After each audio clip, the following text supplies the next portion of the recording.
तुम्ही पाहताय एबीपी माझा। महाराष्ट्रातल्या सत्ता संघर्षावरची सुप्रीम कोर्टातली सुनावणी तिसऱ्या आठवड्यातली आता सुरू झाली आहे। अभिषेक मनु सिंघवी हे ठाकरे गटाकडून युक्तिवाद करतात। सरन्यायाधीशांनी वेळेत युक्तिवाद पूर्ण करण्याची सूचना करत युक्तिवाद सादर करण्यासाठी त्यांना 45 मिनिटांचा अवधी दिलेला आहे। सिंघवींनी आपल्या युक्तिवादात हेच नमूद केले की ज्या मुद्द्यावरती निर्णय घ्यायचा आहे तो मुख्य मुद्दा हाच आहे की अध्यक्षांचे अधिकार गोठवता येतात का, आणि तसं करणं म्हणजे अध्यक्षांचे अधिकार गोठवणं म्हणजे 10व्या सूचीचा अनादर करण्यासारखं आहे। अपात्रतेचा निर्णय आमदारांच्या अपात्रतेचा निर्णय झालेला नसताना राज्यपालांनी सत्ता स्थापनेसंदर्भातला निर्णय घेतल्याचं यापूर्वी एकही उदाहरण आपल्याला पाहायला मिळत नाही। कारण हे प्रकरण केवळ कोर्टासमोर नाहीये, न्यायालयासमोर नाहीये, तर अध्यक्षांच्या निर्णयाच्या प्रतीक्षेत सुद्धा आहे। आपण अपडेट जाणून घेण्यासाठी प्रशांतकडे जातोय। प्रशांत, अभिषेक मनु सिंघवींनी आतापर्यंतच्या युक्तिवादात कोणकोणते मुद्दे मांडलेत? ज्ञानदा, आज थोडंसं नेहमीपेक्षा उशिरा म्हणजे साधारणपणे 11:15 वाजता कामकाजाला सुरुवात झाली, कारण मेन्शनिंग थोडंसं लांबलेलं होतं। आणि ज्यावेळी अभिषेक मनु सिंघवी युक्तिवाद करायला उठले त्याचवेळी कोर्टानं हे सांगितलं की तुमचा युक्तिवाद जो आहे तो थोडासा पॉइंटेड ठेवा आणि वेळेत पूर्ण करा। त्यामुळं एक दिसतं आहे की स्वतः सरन्यायाधीश सुद्धा ही सगळी सुनावणी जी आहे ती वेळेमध्ये पूर्ण व्हावी, दिलेल्या शेड्यूलमध्ये पूर्ण व्हावी यासाठी आग्रही असल्याचं दिसतंय। अभिषेक मनु सिंघवी यांनी म्हटलंय की मी 45 मिनिटांमध्ये माझा युक्तिवाद जो आहे तो पूर्ण करेन।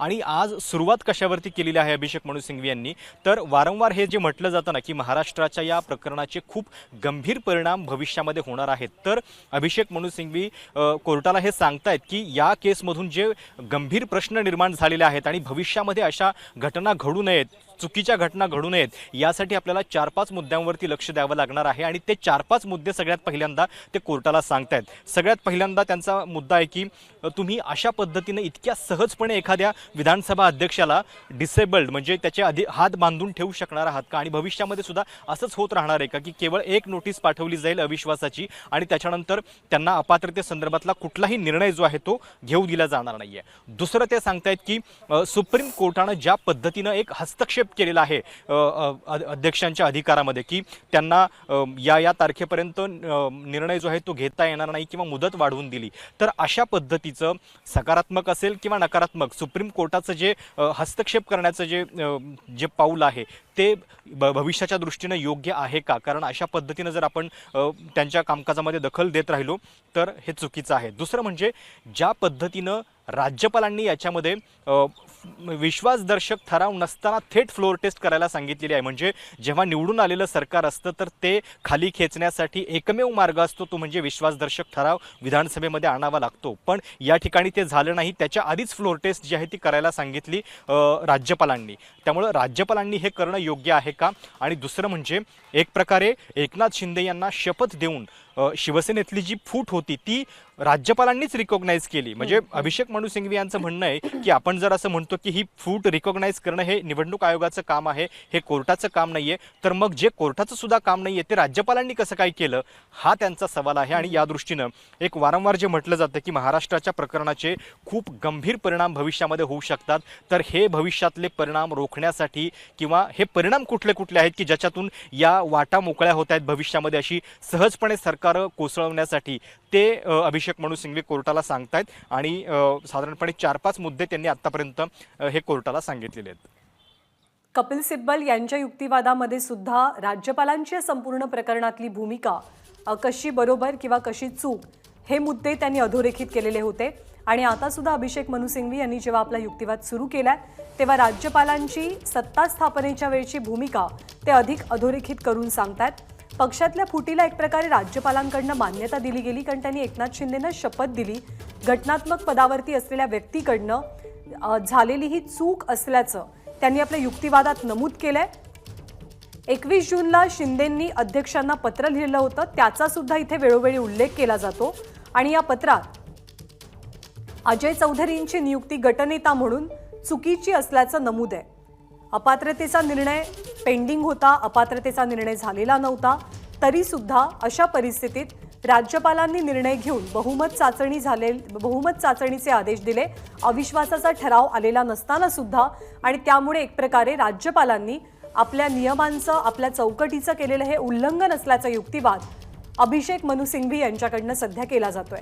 प्रशांतकडनं पुन्हा एकदा आपण अपडेट जाणून घेण्यासाठी जाऊया. प्रशांत, कोर्ट खूप आज स्पेसिफिक दिसतंय, कारण 45 मिनिटात युक्तिवाद पूर्ण करा, कमीत कमी वेळात मुद्देसूदरित्या तुमचे मुद्दे मांडा असं सांगितलं गेलंय.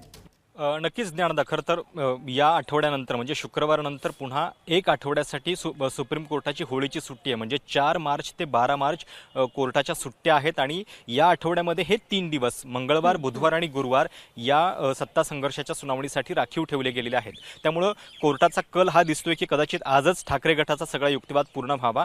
म्हणजे अभिषेक मनु सिंघवी यांच्यानंतर पुन्हा देवदत्त कामत हे सुद्धा असणार आहेत आणि त्यामुळं शिंदे गटाला सुद्धा पुरेसा वेळ देऊन या आठवड्यामध्ये ही सुनावणी पूर्ण करण्याकडे कोर्टाचा कल दिसतोय.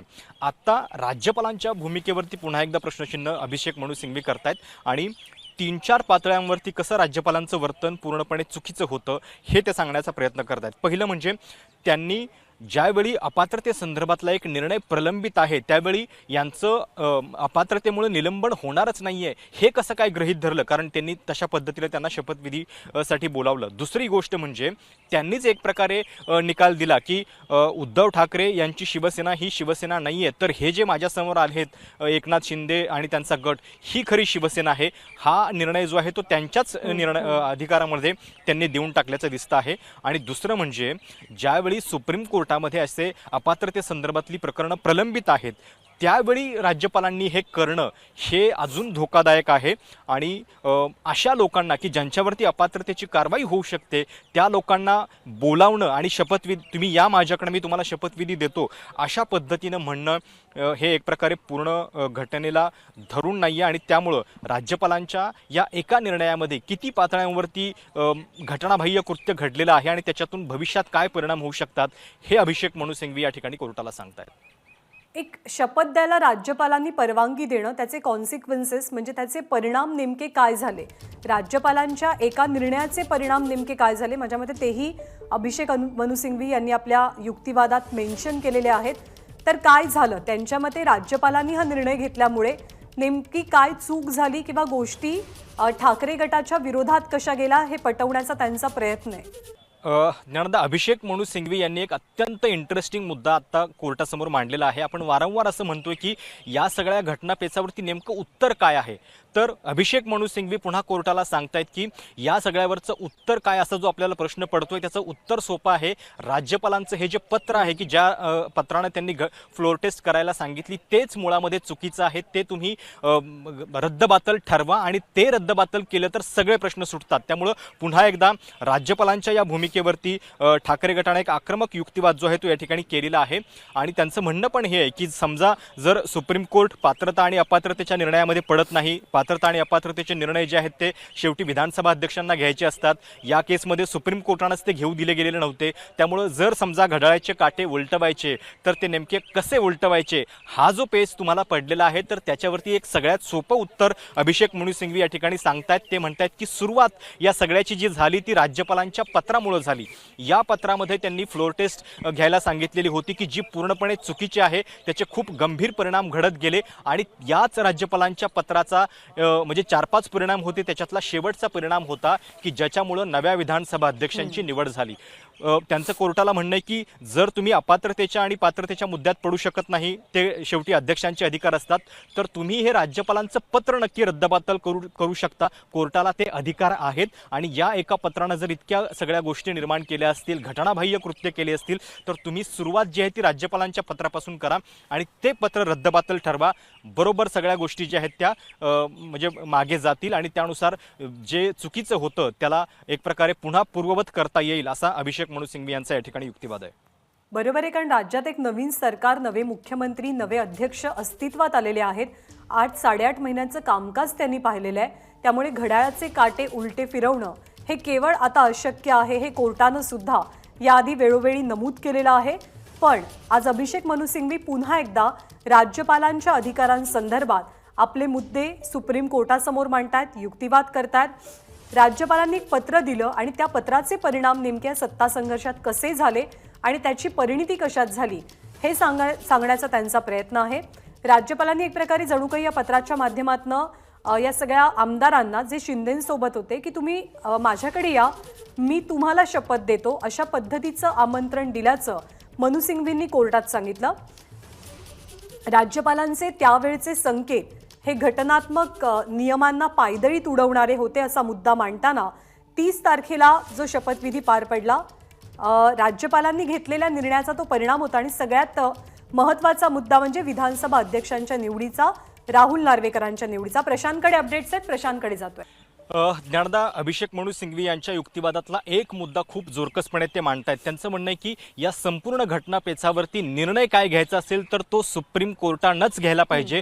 दुसऱ्या कुठल्याही संस्थेकडे हा निर्णय जो आहे तो द्यायला नाही पाहिजे. म्हणजे एक प्रकारे असं पण जे म्हटलं जात होतं की शेवटी विधानसभा अध्यक्षांच्याकडे हा निर्णय जाऊ शकतो का किंवा तशा पद्धतीने द्यायला हरकत आहे की नाही, असा जो एक मुद्दा मागच्या आठवड्यात चर्चेला गेलेला होता. अभिषेक मनु सिंघवी यांच्या युक्तिवादामधला मात्र एक मुद्दा आहे की त्यांचं म्हणणं आहे की हे सगळं प्रकरण जे आहे ते सुप्रीम कोर्टानंच डिसाईड केलं पाहिजे आणि दुसऱ्या कुठल्याही अथॉरिटीकडे आता निर्णय त्यांनी दिला नाही पाहिजे.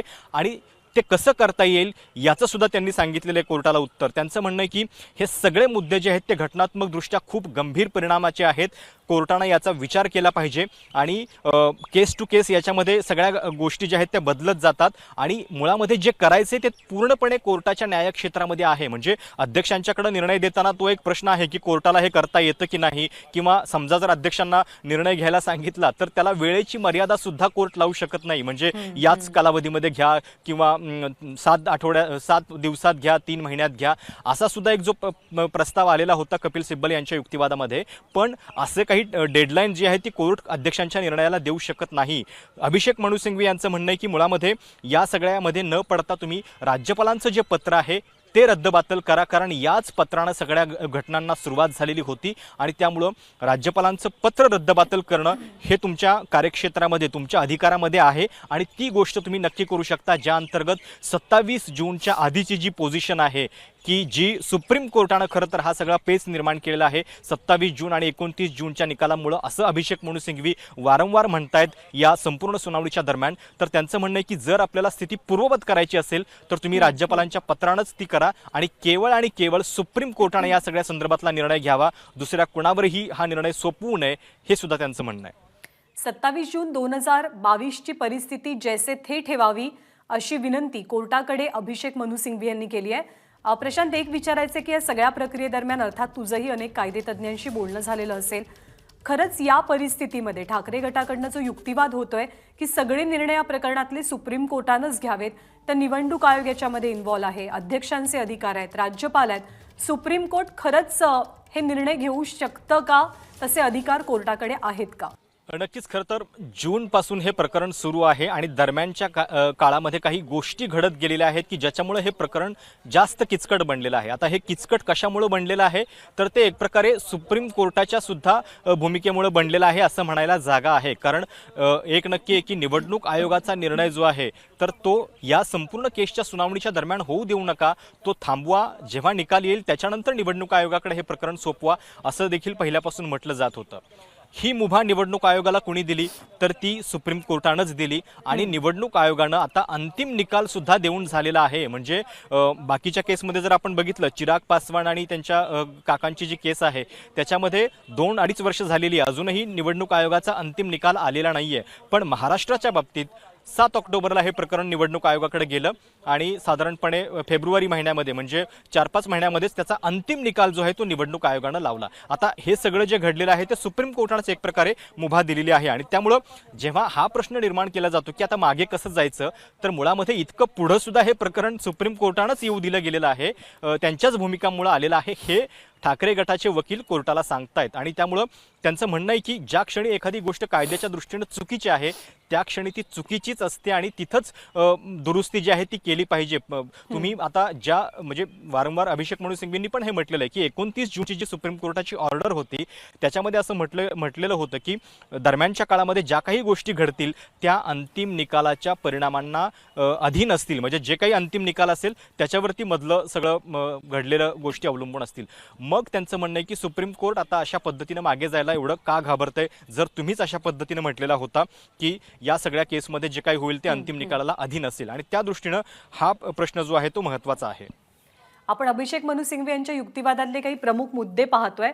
पक्षातल्या फुटीला म्हणजे शिवसेनेमधल्या फुटीला एक प्रकारे राज्यपालांकडूनच मान्यता दिली गेली कारण एकनाथ शिंदेंना शपथ घेण्याची, मुख्यमंत्री पदाची शपथ घेण्याची मुभा मिळाली, ती शपथ राज्यपालांनीच दिली आणि घटनात्मक पदावरच्या व्यक्तीकडनं झालेली ही चूक असल्याचं मनू सिंघवींनी आपल्या युक्तिवादात नमूद केलंय।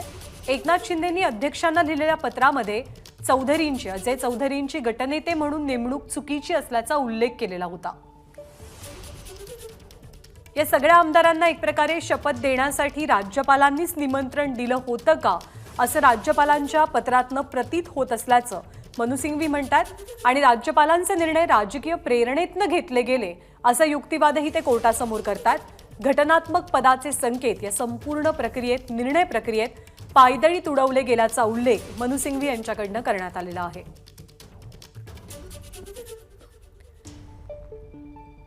नव्या सरकारचा झालेला शपथविधी हा राज्यपालांच्या निर्णयाचा परिणाम होता आणि राज्यपालांच्या भूमिकेचा किंवा निर्णयाचा सर्वात मोठा परिणाम म्हणजे सध्याचे नवे अध्यक्ष राहुल नार्वेकर त्या पदावरती जाणं, अध्यक्षांची निवड व्हावी। त्यामुळे सगळ्या प्रक्रियेत इतर कुणीही निर्णय घेण्यापेक्षा सुप्रीम कोर्टानंच तो निर्णय घ्यावा अशी विनंती अभिषेक मनू सिंघवी कोर्टात करतात। कारण कदाचित असं होऊ शकतं, निवडणूक आयोगानं आपला निकाल तर शिवसेना पक्ष आणि चिन्हाबाबतीतला देऊन टाकलेला आहे, दुसरा निर्णय कदाचित अध्यक्षांकडे जाऊ शकतो, पण या प्रक्रियेमध्ये अध्यक्ष नेमके कोण, ते आधीचे अध्यक्ष का विद्यमान अध्यक्ष, हा मुद्दा सुद्धा तितकाच कळीचा ठरतो आणि त्यामुळे सुप्रीम कोर्टानं यामध्ये कुणाकडेही निर्णय न देता स्वतः निर्णय घ्यावेत अशी विनंती अभिषेक मनू सिंघवींच्या वतीनं आपल्या युक्तिवादात केली जाते। सध्या पक्षांतर बंदी कायद्यातल्या तरतुदींवरती चर्चा सुरू आहे। प्रशांत, 10 शेड्यूल इथे 10वी सूची अतिशय महत्त्वाची आहे सगळ्या प्रक्रियेमध्ये। पक्षांतर बंदी कायद्यातल्या नेमक्या तरतुदी कोणकोणत्या मनू सिंघवींकडनं कोर्टात सांगितल्या जातात आणि त्याच्यावर त्यांचा भर कसा आहे? नक्कीच, खरं तर हा पक्षांतर बंदी कायदा जो आहे तो या संपूर्ण प्रकरणामध्ये अत्यंत कळीचा मुद्दा आहे। ज्याच्यावरती ही केस उभी आहे तोच मुळामध्ये हा पक्षांतर बंदी कायदा किंवा ज्याला 10th शेड्यूल म्हटलं जातं ते आहे। 1985 मध्ये हा कायदा बनलेला होता। सुरुवातीला 1/3 ची मुभा होती की 1/3 जर गट वेगळा झाला तर त्यांना तशा पद्धतीनं बाजूला होता येत होतं। 2003 मध्ये याच्यामध्ये हा पण बदल झाला की 1/3 ची अट जी आहे ती बाजूला केली गेली आणि त्याच्याऐवजी 2/3 जर लोक असतील तर त्या 2/3 बहुमताच्या गटाला विलिनीकरण करून आपला मार्ग जो आहे तो अवलंबता येईल। आता जेव्हा 10th शेड्यूलची केस असते त्याच्यामध्ये दोन गोष्टी असतात की ज्या अंतर्गत कारवाई होते अपात्रतेची। पहिलं म्हणजे जर तुम्ही स्वेच्छेनं पक्ष सोडलेला आहे हे सिद्ध झालं तर, आणि दुसरं म्हणजे पक्षाच्या व्हीपचं उल्लंघन केलं तर।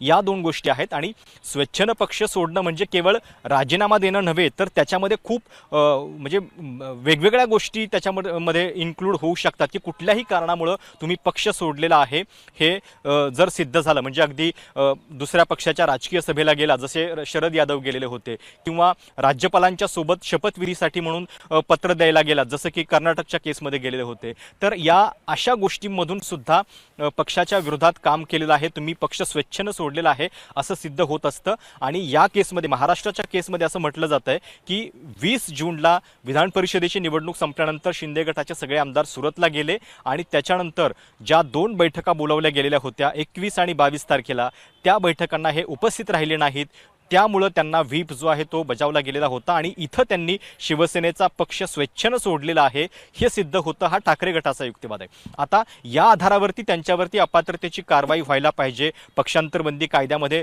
त्यांचं वर्तन बसतं, हा ठाकरे गटाचा या ठिकाणी युक्तिवाद आहे आणि त्यामुळं हा युक्तिवाद मान्य होतोय का हे आपल्याला बघावं लागेल। दुसरीकडे शिंदे गटाचं म्हणणं आहे की मुळामध्ये आम्ही पक्षांतरबंदी कायद्याचं उल्लंघन कुठेही केलेलं नाहीये, कारण आम्हीच मूळ पक्ष आहोत आणि आम्ही हे जे काही कृत्य केलेलं आहे तर ते इंटरनल डेमोक्रेसी म्हणजे पक्षांतर्गत विरोध दाखवणारं आमचं हे कृत्य आहे, असे दोन टोकाचे युक्तिवाद या सगळ्या प्रकरणामध्ये पक्षांतरबंदी कायद्याच्या बाबत होताना दिसत आहेत। म्हणजे एक पक्ष असं म्हणतोय की पूर्णपणे यांना पक्षांतरबंदी कायदा लागू होतो, दुसरा म्हणतोय की पक्षांतरबंदी कायदा आम्हाला लागूच होत नाही। म्हणजे महाराष्ट्राची केस यासाठी अवघड आहे कारण राजस्थान, मध्य प्रदेशची पण सरकार कोसळली, पण तिथं काय झालं होतं, तिथे राजीनामे दिले गेलेले होते। जे काही काँग्रेसचे आमदार होते ज्यांना भाजपकडे यायचं होतं त्यांनी रितसर राजीनामे दिले आणि ते राजीनामा देऊन इकडे आलेले होते, त्याच्यामुळे ही केस इतकी कॉम्प्लिकेटेड झालेली नव्हती। महाराष्ट्राच्या केसमध्ये राजीनामा झालेला नाहीये, उलट ते ज्या पक्षामध्ये ते बंड करतायत किंवा वेगळी भूमिका घेत आहेत तो पक्षच आपला आहे हा दावा करतात आणि त्याच्यामुळे ही केस जी आहे ती इतकी कॉम्प्लिकेटेड आहे।